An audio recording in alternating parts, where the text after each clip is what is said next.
So what is this little concoction we've got there? It's a little DIY roof rack for the MAXTRAX. I'll glue those in. They'll stay nice and strong. Yeah, so we use some VHB tape as well as glue to make sure this stayed in position, which it has. And we've got glue as well. What is this? These are the MAXTRAX mounting pins. So they're designed for, like, say, a rhino rack or front rhino rack with a larger profile T-slot, whereas the 30-30 and the 40-40 doesn't work with these bolts. These bolts are too thick, so I just made my own little T-nuts, I guess, out of some aluminium that I cut and filed it down, drilled holes in it, and yeah, that's actually worked really well. They're super sturdy, they're not going anywhere. And then this is a padlockable kit, so no one's going to steal the MAXTRAX. It's probably the padlock there and a padlock there. It just locks them in place. Alright, just installing our double ball catch, putting a little bit of Gorilla tape at the back, so the concoction. Put the catch down. Ta-da-da! Magic! No measurement required. And we've just installed as well our little doorknobs. Looks good. Really nice.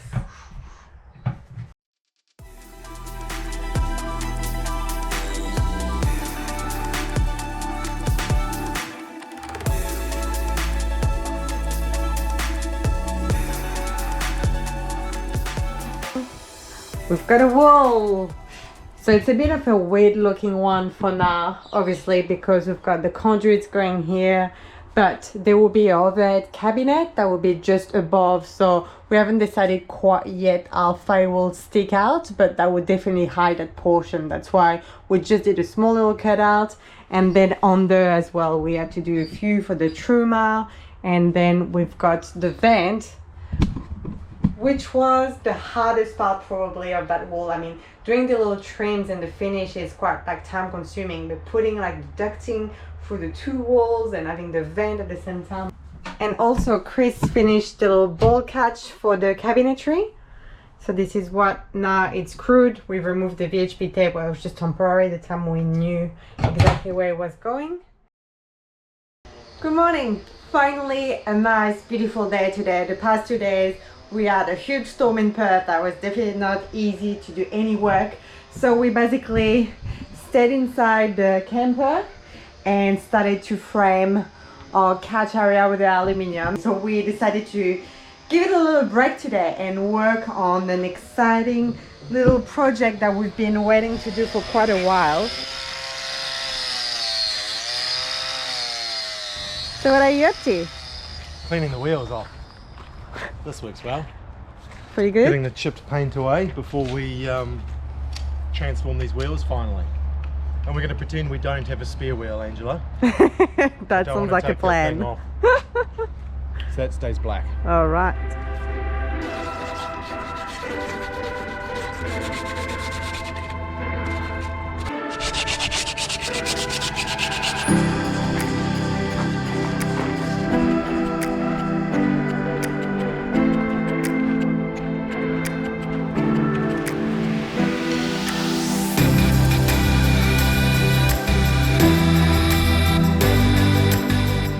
Alright, the wheels are now masked.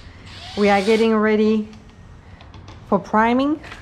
Done that a few times now. Yeah. There we go.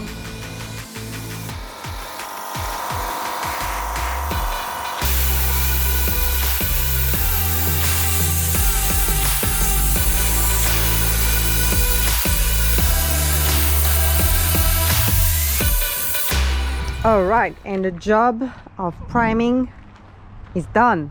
Quite like the grey look. It does look nice. It's a nice grey. So these are the old ex-Army Unimog toolbox. We had only one on the Mog, and a few days ago we picked up this beautiful one in much better condition than our one. Yeah, so from Mark. So cheers, Mark. yeah, huge thank you to Mark Legend. It's been amazing to be able to get a second one. So this one will go at the back of the Mog. Either side at the back. So it's kind of like a potentially temporary measure. We're not too sure. We initially wanted some really nice toolbox made, but running out of time, running out of like potentially money, we have no idea. So this will do for now. We as well kind of like add measurements. We can fit like a gas stove in it, so it will do. It's more than what we need for now. Really, more storage is better than no storage. But the reason why we are painting them today is we need to get them secured under the mug, under our water tank, so that we can carry on with the construction of our couch. So everything relies basically on getting that done today so that we can carry on. So now we're just gonna wait for it to dry, have lunch, and come back in a few hours for the painting.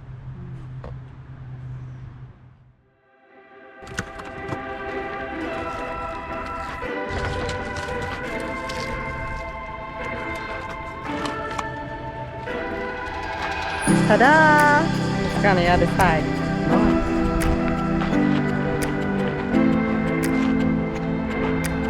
Forgot how stressful it was to actually do, just assisting you actually doing the raptor coating. I was like, couldn't even film. I was like with the turps nearby and a cardboard, making sure that it doesn't go on the black, because it's a tiny bit windy today. Not too bad, but yes. Man, we really stretched that one bowler raptor to the for the nth degree. Yeah, we used a little bit of thinner, so you can use like around, like at best, I guess around the 10% mark of the bottle to thin it out. So that was 10%. I reckon we could have done 20. A tiny bit more, yeah. But then obviously the more you thin it, the less I guess durable the raptor coat would be. Yeah. And then it would turn more just into like a pump. Yeah, so thanks again for the legends at MLB Distribution Paint in Perth, because they are the one as well giving us this advice for this kind of jobs, and the expertise is much appreciated. Yes. Sure is. Yeah. So yeah, now we get to paint the toolbox in black. Alright, and this is the final result. Both toolboxes have been raptor coated in black. Yesterday we attempted to mount them under the truck. Fortunately, it was a little bit, actually a lot harder than I thought it would be. Do you agree? Yeah, Chris had to remove the bracket that was existing under the tread that was for the jerrycan holder. He had as well to remove the leg on the side of the toolbox. Try to figure out a way to mount those toolboxes. So you've already welded. We've made some feet for them that are 10 centimeters high. Really budget, but at least it didn't cost us anything. just some 5x5 square steel tube welded together. That'll create a 10 centimeter spacer, and then those will go on the feet. Bolts will go through the floor and attach the toolbox. So now we just need the appropriate kind of bolts, I guess. So we have to wait for Specialist Bolt Shop tomorrow to open. Yeah, so that's not open today. It has to be done, otherwise we can't carry on with the inside. So we're trying to figure out some little jobs that we can do today. In the meantime, we just installed this magnetic stainless steel door catch, which is normally like for boats. It looked really good. There was like good reviews. We just put some VHP tape just for now, just to see if I was working, but it looks like it's pretty good like that. To be honest, there's a little bit of wind, but we put a little bit of pressure on the door and the magnet is just not strong enough. So pretty dejected in that respect, because we really thought that was the way to go. We usually, like you would have probably seen that in an episode, we've got this piece of, I don't know what it is, like a piece of rope that we just put behind our door like that, and we just like tied it up. But that's definitely not something we want to do in the future, just to avoid our door handle as well to smash the wall. We can't wait to remove that blue tape. If you wonder what it is, this is what it's for. So if you've got any suggestion potentially for the door, like anything that could work, let us know in the comment, because we've been trying to find something for like months now. So what is the plan today? What do you think we should get started on? I think we'll install our batteries and have a look how that's all going to fit up, and then we can start maybe on that cabinetry once those batteries are in, because they're the largest object that goes in there. And I might also have a crack at pulling the rear plate off the back of the Mog's chassis and have a look at cutting a hole in it to install a winch. That'd be cool. Awesome. Let's do it.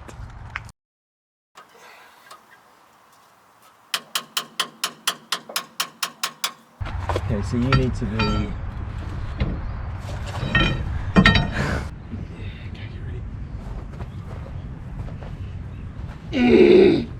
That was me moving you. Approximately 10 hours later. Finally. Things heavy. Goodbye, pintle hook.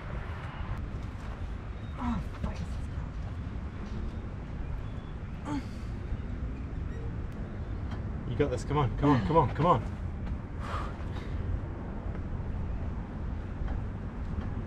And pass it around.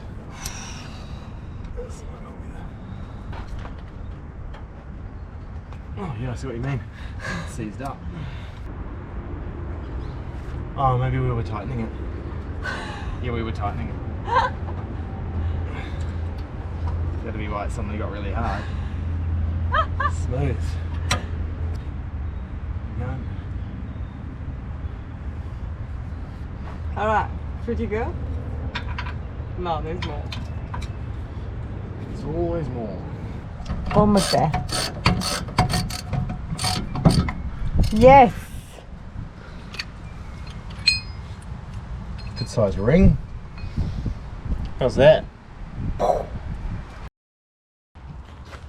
Alrighty, so went to the bolt specialist store and got a whole bunch of rod, or meter long lengths, 2 of them of Stano with these little caps. I don't know what you would call this, but they thread onto the end. And that way we've got an end to our bolt. I then cut it to length at about roughly 170 we're doing at the moment to make sure I've got heaps of room to play with. Add a washer in there, so that'll be on the inside of the box underneath our water tanks. That'll push through the floor into these dodgy old brackets, feet that I've made, and hopefully if we jack up the boxes with the car jack from Zippy and a table, one of these tables, I'll be able to get it into position and we can crank the bolts down. So that is the plan for today, and hopefully we can get both done. That'll be really good.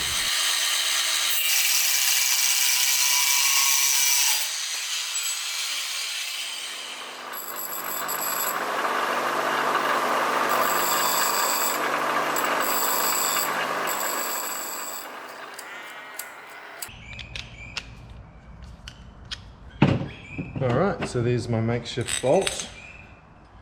That'll be going through the floor, and then we'll button it up from the other side.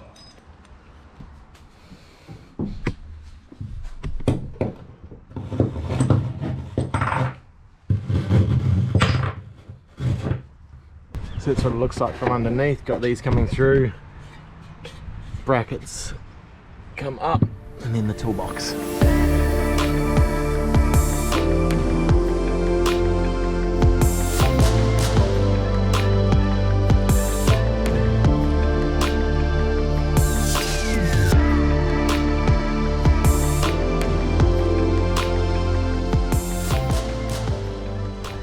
So this is what it looks like right now. As you can see, currently there's a slightly bigger gap here. So Chris added 2 washers on that side so that as soon as we bolt it up, it should sit nice and even. At least that's the plan. Okay, so you're gonna hold spanner. I'm gonna jump in with this and crank it down. Sounds Just good. watch your little fingers.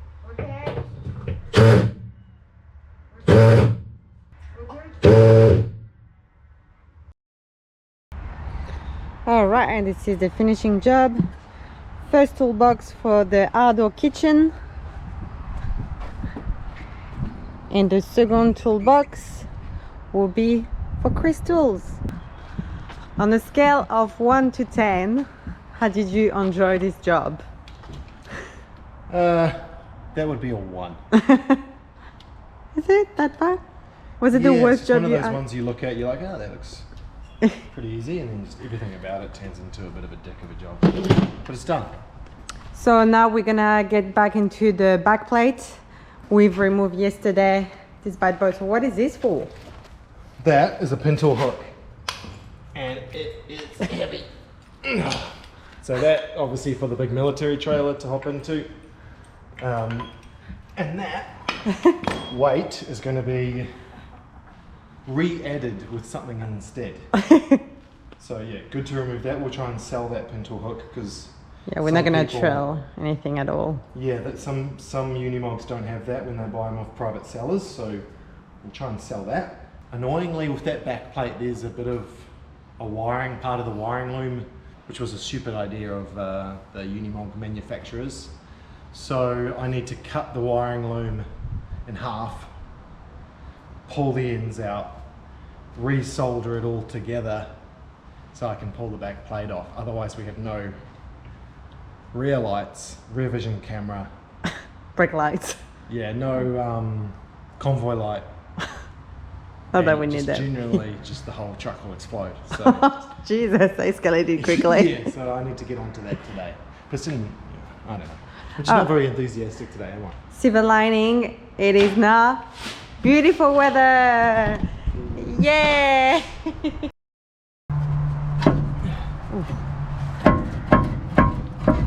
Okay, it's ready to come off. Almost there. It's coming.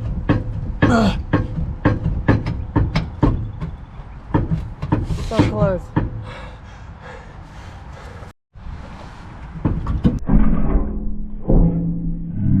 Oh, you okay? Yeah. Oh my God. Good thing I put that tyre there. Just fully crushed my hand. But I had a tyre, so my hand's stronger than the tyre. Oh my God, this is surprisingly heavy. Jesus. Alright, maybe And this is what the mug looks like without the plate. Getting the job done. Yay! Well done. High five.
Hold it.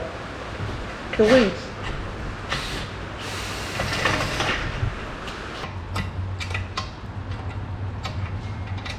Okay, we don't need to hold now, thank you. Don't need to hold.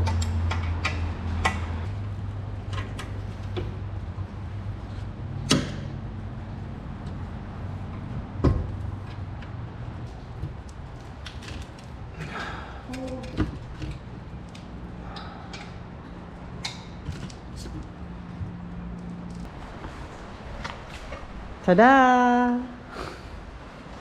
Your masterpiece. It's not much to look at right now, but man, that was a lot of work. That was a big day. It was a very big day. So now to remove the winch from the plate. Remove the winch again now that I know it fits, and spray paint all the bare metal. And then tomorrow we test fit. Yeah. Wish us luck it goes well. Alright, and now back to the winch plate.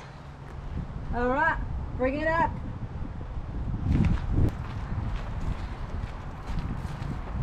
Okay, your head is fine. Is it? Yeah. All right.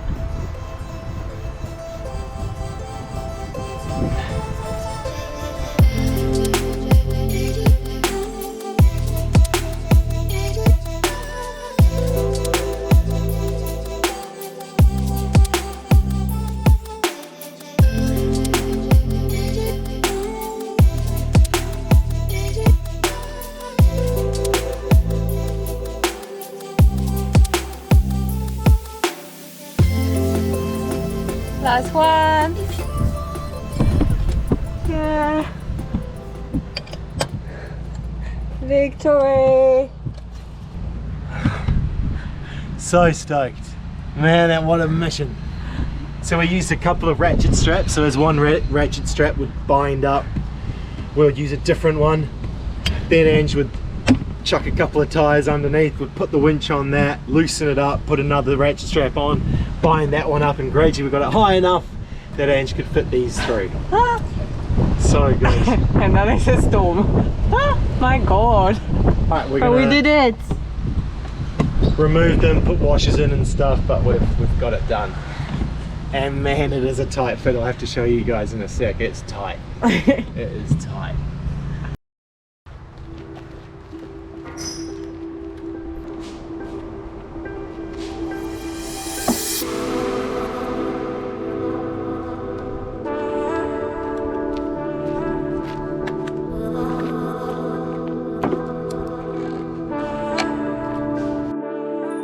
Alright, a very exciting stage of the build that we've finally reached. We get to install our batteries, so basically our energy storage system. So obviously using the Enerdrive batteries, these are 200 amp hour units each. One of the main things I really like straight off the bat is the shape of them. So we basically built this electronics cabinet around two of these.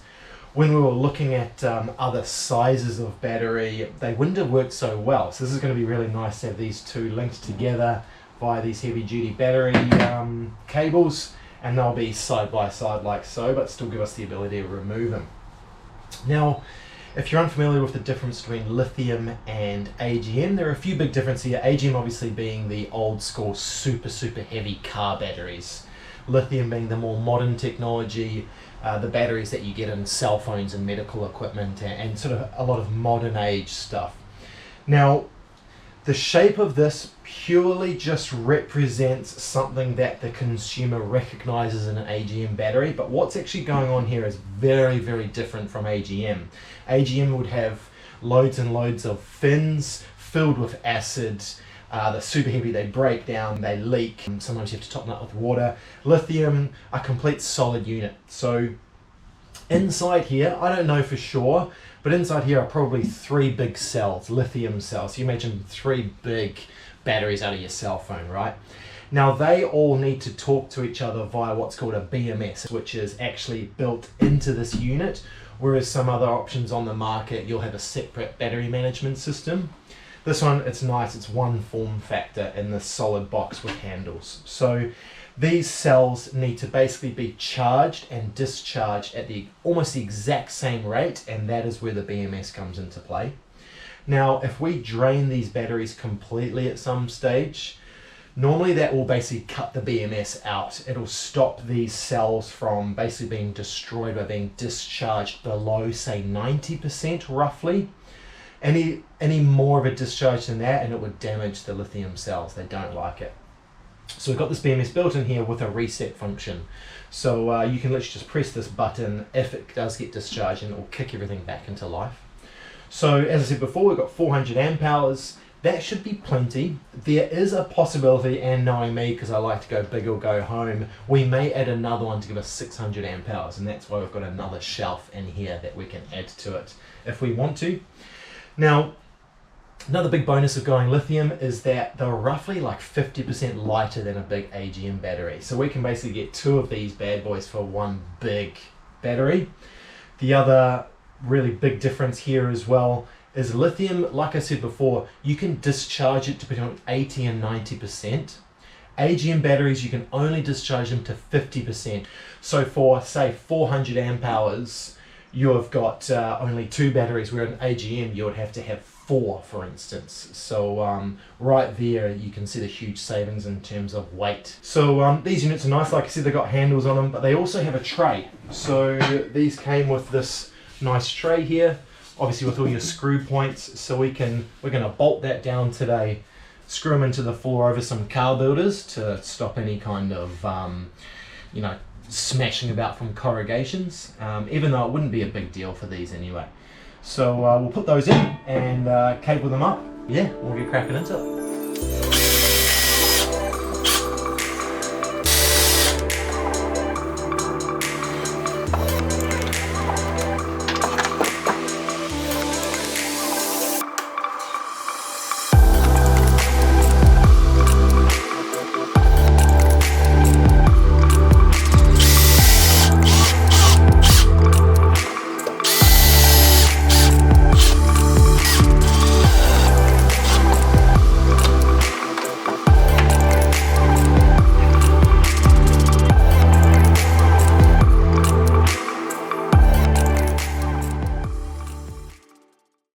Alright, the winch is all mounted up. There she is there in the back. You can kind of see it. Stealth winch. Alright, so I'll take you under here. So I can't take credit for this at all. This is completely Clint's idea. He did it with a different brand of winch. So I'll show you what's happened. So here's the back plate. The tolerances here were really slim, as you can see on this side here. Super close to a bolt. Super close to the main beam, and super close to this part of the tray as well, but it fits in there nice and snug. Basically the winch is sort of upside down so that the mounting feet go straight into the plate, so that you're actually pulling against the winch mounting brackets as opposed to the side of.